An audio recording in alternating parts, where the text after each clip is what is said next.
Hello all, Jeff here with a new video. Now, after months of begging, we have finally got the Bugatti Chiron in Forza Motorsport 7 as part of February's Dell Gaming Car Pack. Now that's the main event. So we'll start off with some other cars. So first off, the 1968 Holden Monaro. This car means a lot to Australian automotive history as well as Australian motorsport. The HK series of Holdens in 1968 were the first Holdens to be offered with a V8 engine, and this car won Holden's first great race at Mount Panorama, now known as the Bathurst 1000. Now, what I'm about to show you is, during this race, a direct comparison with the Monaro that's already in the game, the HQ 350. Now this has got a 327 under the hood, so it's got a few less cubic inches, but because of its lighter weight, it can out-drag the HQ. Now with this car in 1968 at Bathurst, the winning car was driven by Bruce McPhee and Barry Mulholland. Now, Bruce McPhee did every single lap of the race except one, because the driver had to do at least one lap of the track. So at the end of the penultimate lap, McPhee went in pit lane, gave Barry Mulholland the car to do the last lap, the one and only lap he actually drove in the race to take it to victory. They were the regulations back then. But that race also kick-started the Holden versus Ford rivalry in Australia thanks to this car. Now, here's the next car from the pack. The Audi Rotec Racing TTRS. Now this car normally competes in the Nürburgring 24-hour race. However, Rotec decided it'd be a good idea to take it to Pikes Peak at the hill climb. One problem: it's front wheel drive, but this car is the fastest front wheel drive car to go up the hill at Pikes Peak. Now you may be thinking, hang on, Pikes Peak is a dirt circuit. Wrong, it's all tarmac now. And apparently Rotec didn't do any modifications to this car to go to Pikes Peak, whereas in Forza, the division this thing is in Forza GT. Same division as the Jaguar and the Bentley ahead, and many others. Problem with this car is, in stock trim it's S-Class, so there are some upgrades needed for homologation. However, being front wheel drive, it'll probably struggle. I haven't checked the upgrades of this car yet, but if there's an option to change it to rear wheel drive, I highly recommend it, because it's needed. You don't want to be just smoking the front tyres at every corner. Now, the only reason why I think this car wasn't all-wheel drive was because perhaps it's banned in the Nürburgring 24-hour race. I'm not sure. So let me know in the comments. Let me know the story about this car.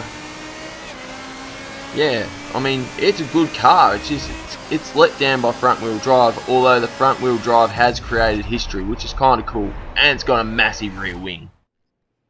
Next car is the 2018 Kia Stinger. I'm about to say perhaps the best Korean car ever made. I have heard so many positive reviews about this car. It's rear wheel drive, twin turbocharged V6. It's got plenty of power. Yeah, it's about time that the Korean manufacturers decide to build a hot car, a properly hot car. And there aren't many rear-wheel drive Korean cars out there. The only other one I can think of is the Genesis by Hyundai. That's about it. But it's got plenty of power, and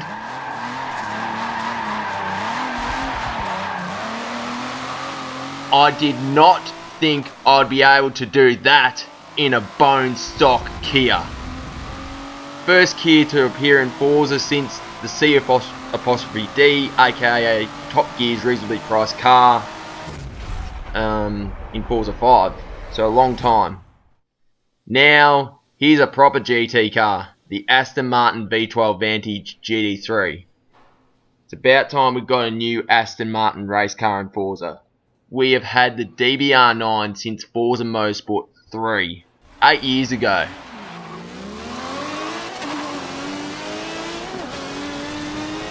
I thought I'd better let you guys listen to the V12 properly. But yeah, the DBR9 has been in the game for so long, and we haven't had the Vantage for ages.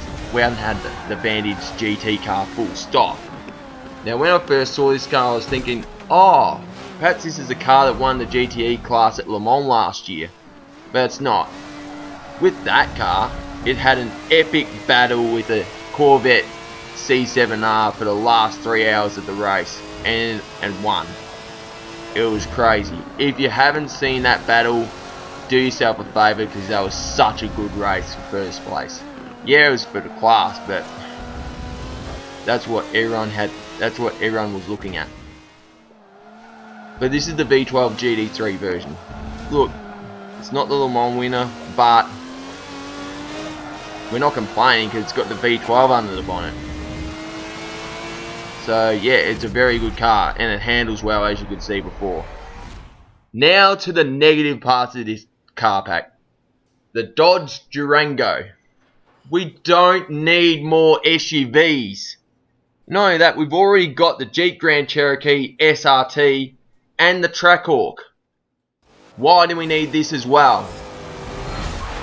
The only thing I can think of that's a positive out of this car is look at the launch. That's about all it can do though. But seriously, if you're going to get an SUV, you may as well use the Trackhawk. It's going to destroy this. But it's just sad, like a couple months ago, something like this was the headliner for a car pack. But since then, turned 10 and listened. But this car should stay in Horizon 4 as well as this.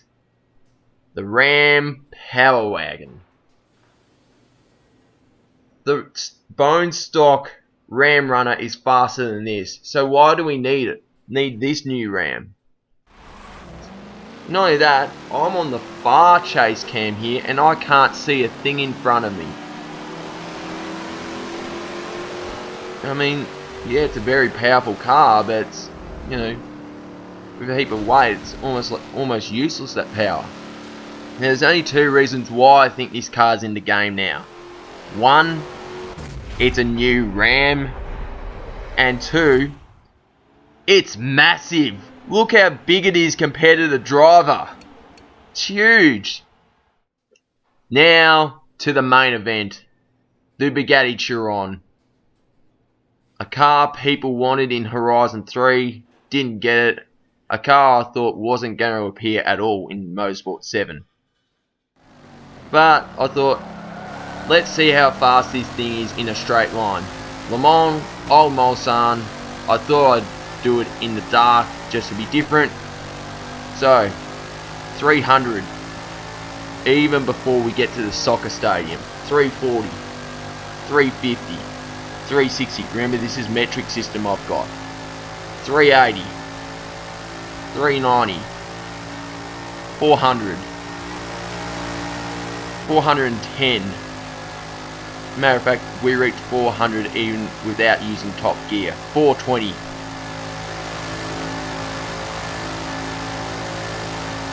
430. 432 before the Mulsanne kink. 432. 432. And that's the best I could come up with. 432 kilometers per hour or 268 miles an hour. That's so fast. So how fast is it compared to other cars? Well, let's find out. So, I'm in 6th place at the moment, just one lap. That's all I need to demonstrate. And behind me, there's a Koenigsegg Regera coming up. That accelerates really well, but this has got a lot more straight line speed. But that Regera is amazing to have one gear and to go that fast. And as you can see, I just breeze past the 935 and the Radical. And now up to the McLaren P1 GTR. See you later. And as we get to the Ultima and the F50 GT, see you later. Get a little loose, tap the wall, doesn't matter, still in front. It is crazy, this car. Problem is, you have to brake so early in this thing because it's so fast and so heavy. Somehow I get through Mulsanne corner. But this car is amazing. We've wanted it for so long. We finally got it. It's just a blessing to have it. And I mean, what's not to like having a Chiron in the game? It's perhaps the ultimate hypercar right now. Anyway, let me know what you think.